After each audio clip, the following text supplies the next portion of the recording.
Shalom Bapak Ibu Saudara, kembali lagi berjumpa di Life Study. Sebab orang yang berhenti belajar, berhenti bertumbuh. Mari kita bersatu dalam doa. Bapa dalam sorga, kami mau belajar kebenaran firman-Mu, bicara buat kami. Demi nama Tuhan Yesus kami berdoa, amin. Bapak Ibu, kita sudah sampai di kitab Roma pasal yang kedua. Pada kesempatan ini kita hanya membahas 5 ayat saja, ayat 12-16. Roma 2 ayat 12-16. Mari saya akan bacakan dulu langsung. Kali ini saya akan bacakan 12-16 langsung sekaligus. Sebab semua orang yang berdosa tanpa hukum Taurat akan binasa tanpa hukum Taurat. Dan semua orang yang berdosa di bawah hukum Taurat akan dihakimi oleh hukum Taurat. Karena bukanlah orang yang mendengar hukum Taurat yang benar di hadapan Allah, tetapi orang yang melakukan hukum Tauratlah yang akan dibenarkan. Apabila bangsa-bangsa lain yang tidak memiliki hukum Taurat oleh dorongan diri sendiri melakukan apa yang dituntut hukum Taurat, maka walaupun mereka tidak memiliki hukum Taurat, mereka menjadi hukum Taurat bagi diri mereka sendiri. Sebab dengan itu mereka menunjukkan bahwa isi hukum Taurat ada tertulis di dalam hati mereka, dan suara hati mereka turut bersaksi, dan pikiran mereka saling menuduh atau saling membela. Hal itu akan nampak pada hari bila mana Allah sesuai dengan Injil yang kuberitakan akan menghakimi segala sesuatu yang tersembunyi dalam hati manusia oleh Kristus Yesus. Bapak Ibu Saudara, kalau di ayat 1-11 ya, Paulus sudah berkata ya, atau menjelaskan tentang orang-orang yang di luar bangsa Yahudi. Sekarang Paulus sedang bicara kepada orang-orang Yahudi yang memiliki hukum Taurat. Dan ayat-ayat ini kenapa saya bahas khusus, ini sangat penting dan sangat menarik, sekaligus menjawab pertanyaan banyak orang. Pertanyaan banyak orang yang sering ditanyakan tuh begini ya. Bagaimana nasib kekal orang-orang yang tidak pernah mendengar Injil? Atau bagaimana nasib kekal orang-orang yang sebelum kedatangan Kristus ya, dia bukan orang Yahudi, jadi dia nggak tahu Allah Israel itu seperti apa. Mereka nggak punya hukum Taurat. Lalu mereka gimana? Apakah binasa langsung? Lalu pertanyaannya juga, oke, dia hidup setelah zaman Kristus, tapi nggak pernah dengar Injil. Nah, saya mau saudara perhatikan dulu diagram yang ada di layar kaca saudara ya. Nah, diagram itu ada 4 kategori. Nah, saudara lihat yang di atas PL Perjanjian Lama dalam kurung sebelum Kristus. Jadi di zaman sebelum kedatangan Kristus kan ada orang Yahudi, ada orang non-Yahudi. Di situ ada Siddhartha Gautama, ya. Itu kan before Christ, sebelum Kristus datang. Masih ada begitu banyak suku bangsa lain. Nah, lalu diagram yang di bawah setelah kedatangan Kristus, ya. Ada yang sudah mendengar Injil, ada yang tidak pernah mendengar Injil sama sekali. Entah hidup di pedalaman mana. Setelah kedatangan Kristus kan juga Injil nggak langsung tersebar begitu. Murid-murid, para rasul menjelajah. Bagaimana yang hidup di dataran China pada saat itu? Jangkauan Paulus cuma sampai seberapa sih? Petrus dan yang lain-lain. Paling jauh hanya sampai India, Thomas mungkin ya. Ada yang sampai Afrika, tapi apakah langsung seluruh India gitu? Kan enggak. Dulu belum ada sosial media, saudara. Hari-hari ini hampir mustahil kalau ada orang yang nggak pernah mendengar Injil. Persentasinya kecil sekali, saudara ya. Di pedalaman-pedalaman pun kebanyakan sudah mendengar Injil. Nah, tetapi kita harus lihat dulu fakta adanya yang di atas PL, yang di bawah PB setelah Kristus.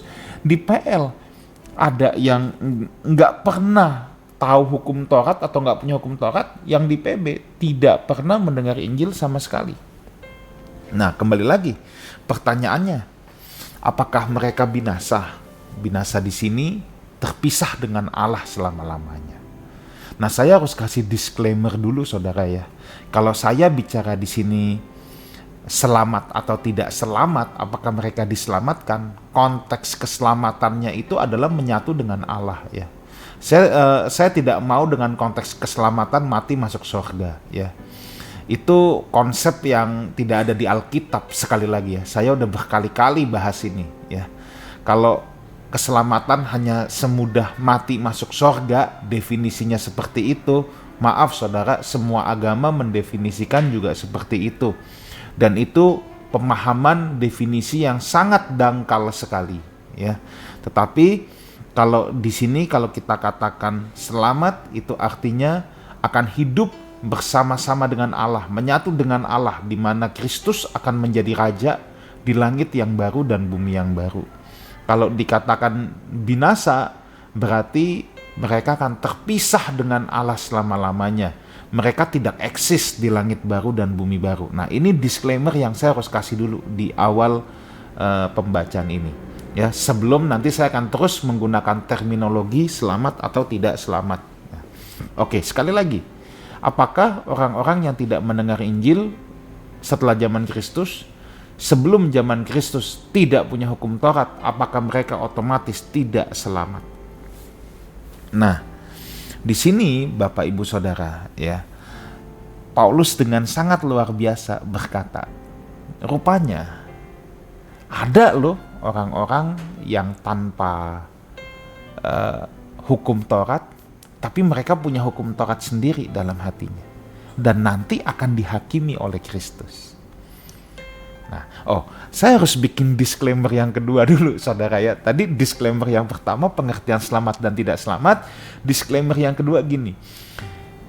Saya atau kita semua bukan dalam posisi pemegang kunci kerajaan Allah. Kunci langit baru, bumi baru.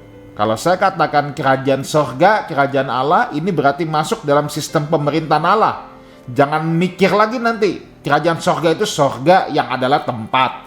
Ya, sekali lagi itu terlalu miskin pemahamannya kalau seperti itu ya.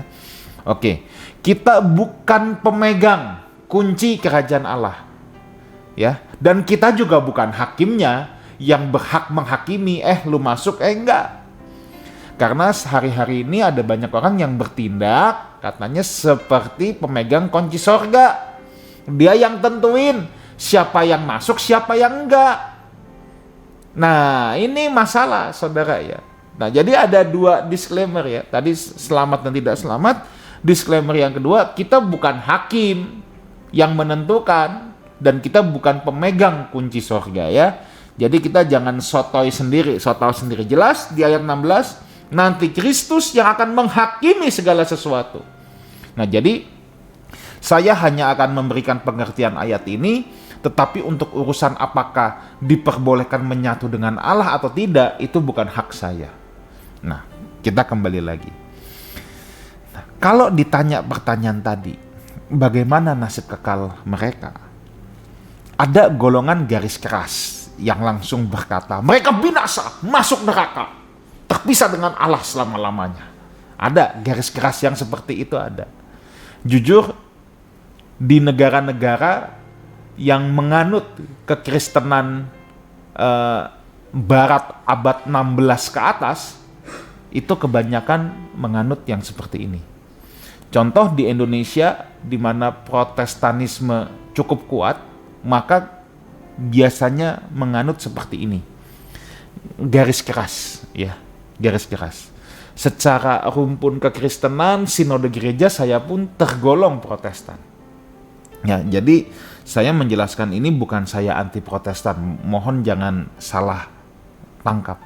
Nah, golongan garis keras akan berkata mereka binasa, terpisah dari Allah selama-lamanya. Kalau kita mau jujur bertanya pada hati nurani, kita akan mempertanyakan di mana keadilan Allah bila mereka langsung binasa tanpa memiliki kesempatan untuk diselamatkan. Bayangkan kalau seseorang sebelum zaman Kristus lahir bukan bangsa Yahudi, nggak punya hukum Taurat. Owe lahir nggak tahu apa-apa, tiba-tiba binasa. Atau setelah zaman Kristus, tapi dia lahirnya di tempat yang jauh. Kalau zaman sekarang di pedalaman yang belum tersentuh Injil. Kalau abad kedua, abad ketiga masih jauh, tinggalnya di Melanesia, belum ada. Ya mungkin kalau sekarang di tanah Indonesia gitu, kan Injil belum ada. Langsung binasa. Nah, kalau golongan garis keras akan berkata, ya mereka binasa karena mereka berdosa. Tapi coba tanya sama hati nuranimu. Masa ada orang dilahirkan ke bumi, nggak tahu apa-apa, nggak punya kesempatan dengar Injil, tiba-tiba binasa? Nggak tahu saudara, kalau hati nurani saya sih bilang Allah tidak mungkin seperti itu culas. Tapi sekali lagi, kalau golongan garis keras, adil kok, kan mereka berdosa. Ya capek lah ya. Dan di sini bukan ajang perdebatan, saya pun tidak pernah mau berdebat dengan golongan ini ya, capek sendiri nanti. Nah, kita orang Kristen yang mempercayai akan tetap binasa pasti akan berargumentasi dosa yang menyebabkan mereka binasa. Akhirnya ujung dari perdebatan ini adalah predestinasi. Ada yang ditentukan selamat, ada yang ditentukan tidak selamat. Nah, sekali lagi, saya nggak mau ikut-ikutan teori abad 16, saudara. Ngapain? Tentang predestinasi lah, terus kita ribut, ada yang ditentukan, ada yang tidak. Saya memilih, seperti saya sering jelaskan, saya lebih memilih membaca Alkitab secara naratif. Indeed, bahwa narasinya Tuhan memilih manusia untuk berkuasa di bumi. Lalu memang ada narasi kejatuhan, lalu ada narasi penebusan. Dan barang siapa yang percaya akan diselamatkan. Udah, saya tidak mau berkutat pada predestinasi, saya hanya mempercayai narasi Alkitab. Nah, kembali lagi. Sekarang kita lihat dulu yang manusia PL ini. Sebenarnya apa yang Paulus bicara ini kan terindikasi. Hei orang Yahudi, kamu jangan sombong mentang-mentang punya Taurat.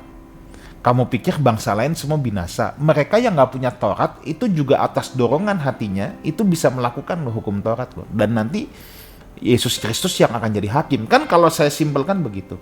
Rupanya ini sejalan sebenarnya dengan traktat Sanhedrin 56a, Mishnah Torah. Ini sejalan saudara ya dengan Sifrei Devarim. Itu sejalan. Sejalannya apa? Bahwa dalam traktat Sanhedrin, Mishnah Torah ya, itu dituliskan bahwa memang hukum Taurat itu untuk orang Yahudi. Untuk orang non-Yahudi gimana? Hukum Nuh, Shefa Misfot Beneh Noah. Kejadian 9 ayat 1-7. Jadi untuk bangsa Yahudi memang dikenakan Taurat yang dipecah dalam 613 misfot aturan. Tetapi untuk bangsa non-Yahudi itu hukum Nuh. Ya, Shefa Mitzvot Beneh Noah. Ketujuh hukum itu, yang pertama aboda sarah, penyembahan berhala, kedua gilui arayot, imoralitas seksual, ketiga kelilat Hashem, ya, bagaimana ini untuk berbuat baik, tidak menista kebenaran, tidak menista Tuhan, menghormati Tuhan. Keempat Geshel, tindakan kekerasan, pembunuhan, perkosaan, perampokan, pencurian, itu semua ditentang oleh Tuhan. Yang kelima Sefikut Damim, pertumpahan darah. Yang keenam Efermin Hakai, ya, itu memakan binatang yang mati dicekik atau memakan hewan hidup-hidup, ya. Nah, itu yang tidak diizinkan. Yang ketujuh Dinin, keadilan, mahkamah yang adil. Kita jadi orang harus adil. Nah, jadi orang non-Yahudi itu dikenakan hukum Nuh. Inilah Taurat dalam hati mereka. Sekalipun mereka nggak pernah dengar Taurat, tapi mereka punya dorongan untuk tidak melakukan 7 hal di atas. Nah, dorongan ini berasal dari mana? Kan nggak pernah dengar Taurat. Ya, semua tahu kok kalau membunuh itu, merampok itu nggak boleh. Kok tahu? Kan nggak pernah dengar Taurat. Nah, begini saudara. Setiap orang itu punya nafas kehidupan dari Allah. Ya. Karena Allah yang menghembuskan nafas kehidupan. Disitulah ada suara hati. Kalau kata Paulus, dorongan hati. Walaupun mereka nggak pernah dengar Taurat, tapi ada dorongan hati. Yang kedua, Adam pasti sempat ngajarin sama anak-anaknya apa yang Tuhan sudah ajarkan Adam di Eden. Walaupun itu tidak tertulis, Adam pasti masih mengingat apa yang Tuhan ajarkan kepada dia, dan itu menjadi tradisi lisan dari Adam ke anaknya, ke cucunya, dan yang lain-lain. Ya, pemahamannya begitu. Nah, sekarang bagaimana dengan zaman perjanjian baru? Nah, jadi saudara paham ya. Nah, ini saya harus berhati-hati karena saya kadang-kadang ditanya. Kalau ditanya tentang tokoh yang saleh zaman perjanjian lama sebelum Kristus, saya suka ditanya gitu. Menurut pastor itu binasa atau enggak? Yang pertama, saya bukan pemegang kunci kerajaan Allah. Yang kedua, saya tidak berhak menghakimi. Yang ketiga, kalau dari uraian ini, nanti Kristus yang akan menghakimi, dia dihakimi menurut dorongan Taurat yang ada di dalam hatinya, walaupun dia tidak punya hukum Taurat. Nah, bagaimana dengan manusia perjanjian baru sekarang? Nah, sekarang kita lihat dulu Matius 19 ayat 16-22. Ini kisah orang muda kaya yang datang kepada Yesus, "Guru, perbuatan baik apakah yang harus aku perbuat untuk beroleh hidup yang kekal, untuk bisa bersama-sama dengan Allah, menyatu kembali dengan Allah?" Jawab Yesus, "Apa sebabnya engkau bertanya kepadaku tentang apa yang baik? Hanya satu yang baik, tetapi jika engkau ingin masuk ke dalam hidup yang kekal bersama-sama dengan Tuhan, tidak terpisah, tidak binasa, turutilah segala perintah Allah." Kata orang itu, perintah yang mana? Jangan membunuh, berzina, curi, ucapan saksi dosa. Ini kan isi hukum Taurat. Hormati ayah ibumu, ya. Lalu kata orang itu, semuanya itu sudah kuturuti, apalagi yang masih kurang? Lihat ayat 21. Oke, jika engkau hendak sempurna, pergilah jualah milikmu, berikanlah itu kepada orang miskin, engkau beroleh harta di sorga, datang kemari, ikutlah aku. Ketika orang muda itu mendengar perkataan itu, pergilah ia dengan sedih sebab banyak hartanya. Pertanyaan saya, kalau ini ditanya, orang muda ini binasa, diselamatkan atau tidak? Kebanyakan orang berpikir, ya binasa lah, orang dia nggak mau jual hartanya. Nah, tapi kalau saya melihat ayat ini beda, saudara. Saya melihat ayat ini, orang muda ini tidak binasa.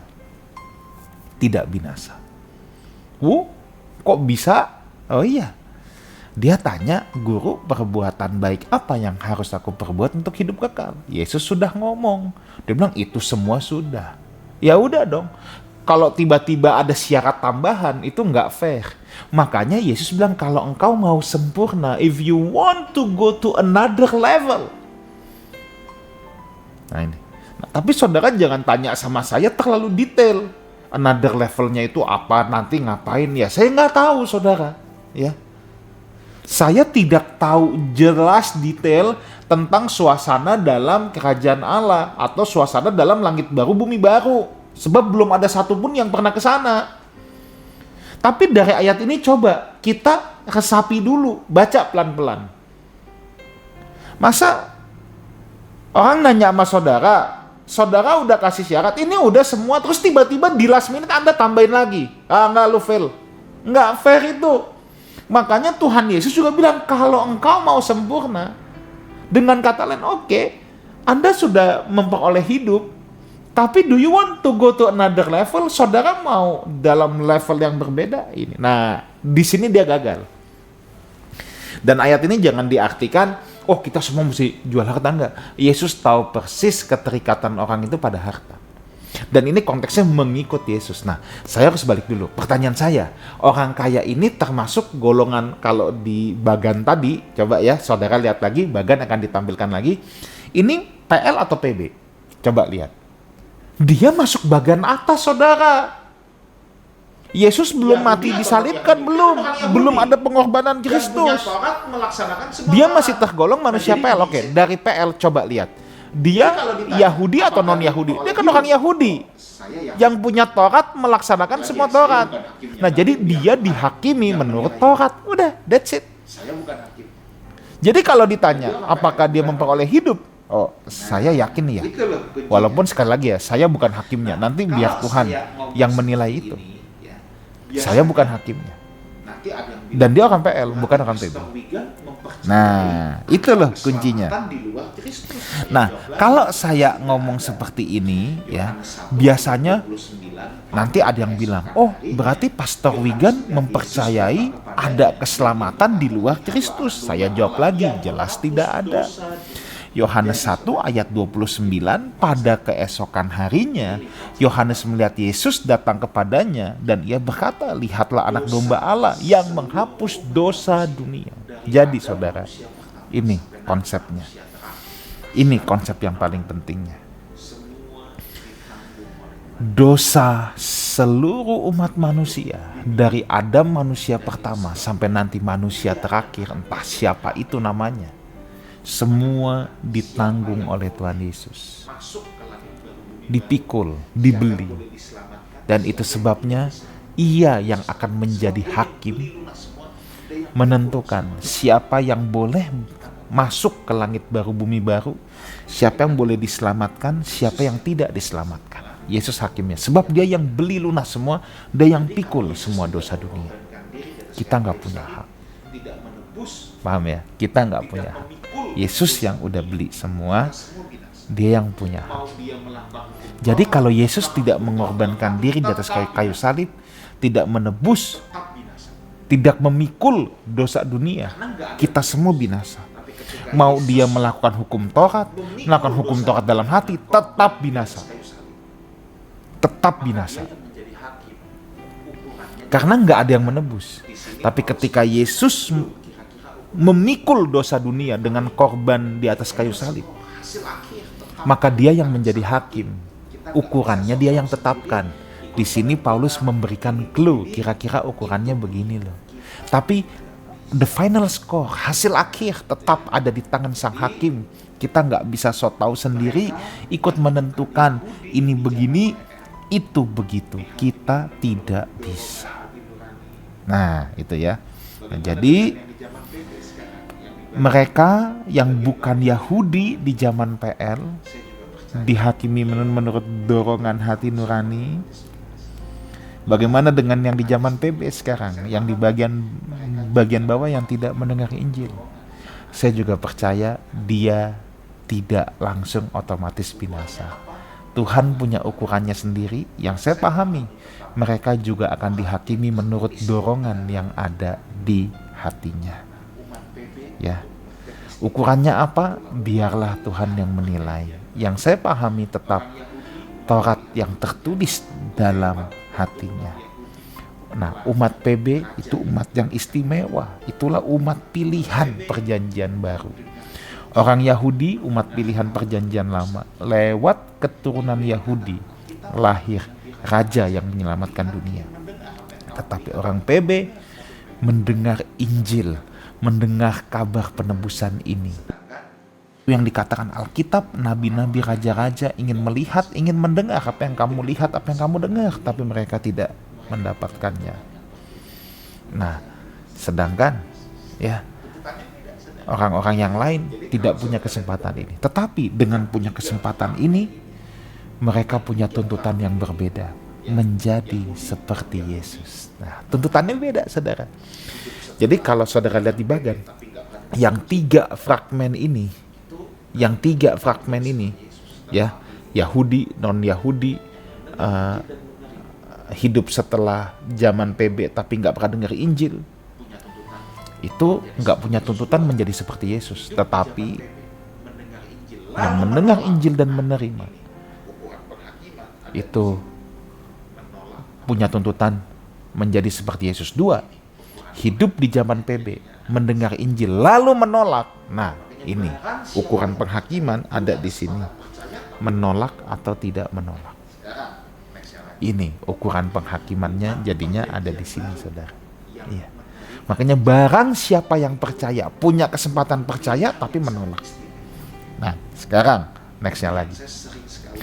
Umat perjanjian baru yang menerima Injil itu umat pilihan yang sangat istimewa.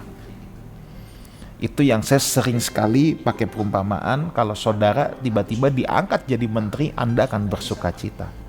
Tapi tahukah, di balik pengangkatan jadi menteri itu, Orang yang menjadi menteri ikut bertanggung jawab kepada 200 juta lebih rakyat Indonesia. Nah ini sama, umat pilihan perjanjian baru, amin, oleh kasih karunia anugerah Tuhan kita diselamatkan, kita mendengar Injil. Tapi kita punya tuntutan yang baru, yaitu menjadi seperti Yesus. Nah, pertanyaan terakhir, ada yang bilang, kalau gitu saya mendingan gak usah denger Injil lah, nanti di kerajaan Allah sapu-sapu halaman juga boleh. Tidak bisa saudara. Begitu saudara menerima Injil, benchmark kita adalah Kristus. Itu ibaratnya seperti ini, saudara punya anak cuman mau sekolah sampai SD atau SMP, terus bilang, Pak aku cukup, aku gak mau sekolah lagi. Apakah saudara izinkan? Saudara pasti tidak izinkan. Nggak bisa, kamu harus terus sekolah. Kira-kira seperti itu. Kiranya sharing pada kesempatan ini menjawab pertanyaan-pertanyaan yang selama ini saudara mungkin juga tanyakan dalam hati. Tuhan Yesus menyertai kita semua. Amin. Mari kita berdoa. Meteraikan kebenaran ini supaya bisa menumbuhkan iman kami. Dalam nama Tuhan Yesus kami berdoa. Amin. Bapak Ibu Saudara, sampai jumpa di live study yang akan datang. Sebab orang yang berhenti belajar, berhenti bertumbuh. Bapak Ibu yang belum punya tempat beribadah, saya undang. Kita ada di Wang Plaza, Jakarta Barat, Jalan Panjang. Ibadah kita setiap jam 10 pagi dari sekolah minggu, remaja sampai ibadah umum. Tuhan Yesus menyertai kita semua. Amin.